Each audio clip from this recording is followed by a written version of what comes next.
प्रिय बच्चों, मातृभाषा क्लासेस में आप सभी का हार्दिक स्वागत है। आज हम लोग हिंदी काव्य में पवनदूतिका शीर्षक के अंतर्गत 11वें और 12वें पद्यांश की व्याख्या तथा उससे संबंधित प्रश्नों का अध्ययन करेंगे। 11वें पद्यांश को देखिए। तू देखेगी जलद तन को, जा वहीं तदगता हो, होंगे लोने नयन उनके, ज्योति उत्कीर्णकारी, मुद्रा होगी वर वदन की, मूर्ति सी सौम्यता की, सीधे साधे वचन उनके, सिक्त होंगे सुधा से।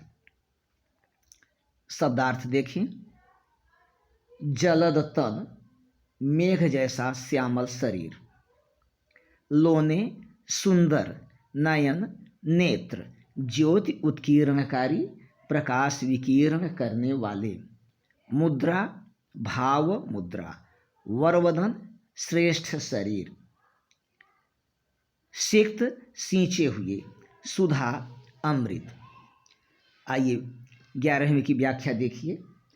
राधा पवन से कहती हैं कि हे पवन, जब तुम मथुरा पहुँचोगी तो वहाँ तुम्हें नवीन मेघ की कांति वाले सुंदर श्यामल शरीर वाले श्री कृष्ण दिखाई देंगे। होंगे लोने नयन, लोने माने सुंदर, उनके नेत्र बहुत ही सुंदर और आकर्षक होंगे। ज्योति उत्कीर्णकारी, तथा उनके नेत्रों से प्रकाश विकीर्ण हो रहा होगा। मुद्रा होगी वर वदन की, मूर्ति सी सौम्यता की, उनकी मुख मुद्रा एवं शरीर की भाव मुद्रा अत्यंत आकर्षक एवं मूर्ति की भांति सौम्य होगी। सीधे साधे वचन उनके सिक्त होंगे सुधा से। राधा पवन से कहती हैं कि हे पवन, श्री कृष्ण बहुत ही मधुर वचन बोलते हैं। उनकी मधुर वाणी सरल एवं अमृत जैसे माधुर्य में पगी होगी, सिक्त होंगे, सींची होगी अर्थात पगी होगी। सीधे साधे वचन उनके सिक्त होंगे सुधा से। श्री कृष्ण बहुत ही मधुर वाणी बोलते हैं और उनकी वाणी सुनकर ऐसा लगता है जैसे कि उनकी वाणी अमृत रस में पगी हो। एक बार व्याख्या पुनः देखिए।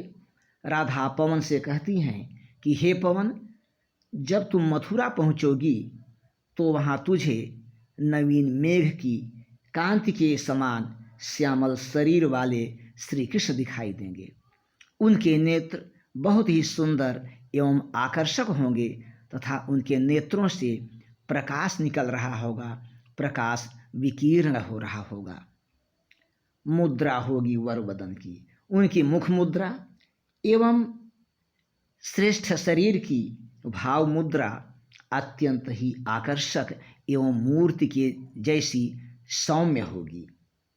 श्री कृष्ण बहुत ही सीधी सादी भाषा बोलते हैं, बहुत ही मधुर भाषा बोलते हैं और उसे सुनकर ऐसा प्रतीत होता है जैसे कि उनकी मधुर वाणी अमृत रस में भीनी हुई हो, अमृत रस में पगी हुई हो। आइए 12वां। नीले फूले कमल दल सी, गात की श्यामता है, पीला प्यारा वसन कटि में, पहनते हैं फबीला, छोटी काली अलक, मुख की कांति को है बढ़ाती, सदवस्त्रों में नवल तन की फूटती सी प्रभा है। शब्दार्थ देखिए।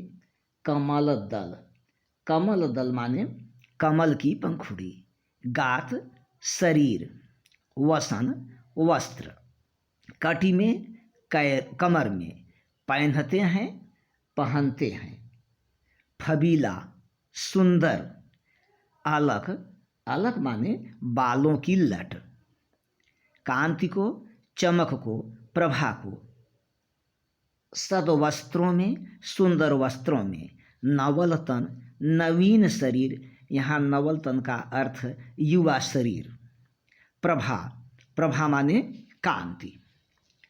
आइए 12वें की व्याख्या देखते हैं। राधा पवन से श्री कृष्ण की पहचान बताती हुई कहती हैं कि हे पवन, श्री कृष्ण नीले कमल पुष्पों के समूह की श्यामलता की भांति श्याम शरीर वाले हैं। नीले फूले कमल दल सी गाथ की श्यामता है। श्री कृष्ण का शरीर नीले खिले हुए कमल के पुष्प की भांति सांवला है। पीला प्यारा वसन कटी में पहनते हैं फबीला। श्री कृष्ण अपने कमर में पीला प्यारा वसन, सुंदर पीतांबर पहनते हैं, धारण करते हैं।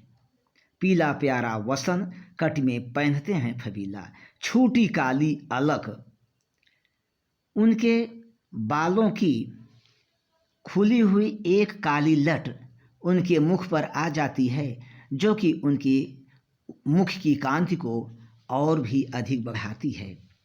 सद्वस्त्रों में नवल तन की फूटती सी प्रभा है। श्री कृष्ण सुंदर वस्त्र धारण करते हैं और उनके सुंदर वस्त्रों से उनके युवा शरीर की कांति निकलती रहती है। 12वें की व्याख्या एक बार पुनः देखें। राधा पवन से कहती हैं कि हे पवन, श्री कृष्ण के शरीर की श्यामलता खिले हुए नीले कमल पुष्प की भांति है। श्री कृष्ण कमर में आकर्षक सुंदर पीला वस्त्र धारण करते हैं। उनके मुख पर बालों की एक काली लट आ जाती है, जो कि उनके मुख की कांति को और भी अधिक बढ़ाती है। श्री कृष्ण सुंदर वस्त्र धारण करते हैं। उनके सुंदर वस्त्रों से उनके युवा शरीर की कांति प्रस्फुटित होती रहती है, निकलती रहती है। आइए इन पद्यांशों से बनने वाले महत्वपूर्ण प्रश्नों का अध्ययन करते हैं। 11वें में प्रश्न बन सकता है कि श्री कृष्ण के नेत्र कैसे होंगे। श्री कृष्ण के नेत्र सुंदर होंगे। श्री कृष्ण के नेत्रों से क्या निकल रहा होगा? श्री कृष्ण के नेत्रों से प्रकाश निकल रहा होगा। श्री कृष्ण की वाणी कैसी होती है? श्री कृष्ण की वाणी बहुत मधुर होती है और ऐसा प्रतीत होता है जैसे कि अमृत रस से भीनी हुई हो, अमृत रस में पगी हुई हो।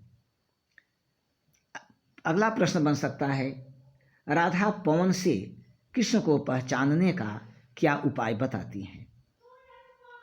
राधा पवन से कृष्ण को पहचानने का उपाय बताती हैं कि उनके शरीर की श्यामलता नीले कमल पुष्प के समान है और वे अपने शरीर में अत्यंत आकर्षक और पीला वस्त्र धारण करते हैं।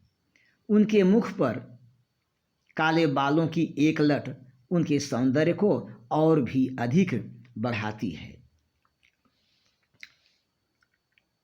प्रश्न बन सकता है कि नीले फूले कमल दल सी गाठ की श्यामता है, वाक्य में कौन सा अलंकार है? तो इस वाक्य में उपमा अलंकार है। मुद्रा होगी वरवदन की मूर्ति सी सौम्यता की, मूर्ति सी सौम्यता की। इस वाक्य में कौन सा अलंकार है? उपमा अलंकार है। श्री कृष्ण के मुख की कांति को कौन बढ़ाती है? उत्तर होगा कि उनके मुख पर काले बालों की एक लट उनके मुख की कांति को और भी अधिक बढ़ाती है। श्री कृष्ण के युवा शरीर की कांति किससे निकलती है? श्री कृष्ण के युवा शरीर की कांति सुंदर वस्त्रों से निकलती रहती है। शब्दार्थ पूछ सकता है अलख, तो अलख माने बालों की लट। प्रिय बच्चों, आप लोग वीडियो को ध्यानपूर्वक देखिएगा। यदि कोई समस्या होती है तो आप कमेंट के माध्यम से अवश्य सूचित करिएगा। यदि आपको वीडियो अच्छा लगता है तो आप लाइक, सब्सक्राइब और अपने दोस्तों को भी शेयर कीजिएगा। बहुत बहुत धन्यवाद।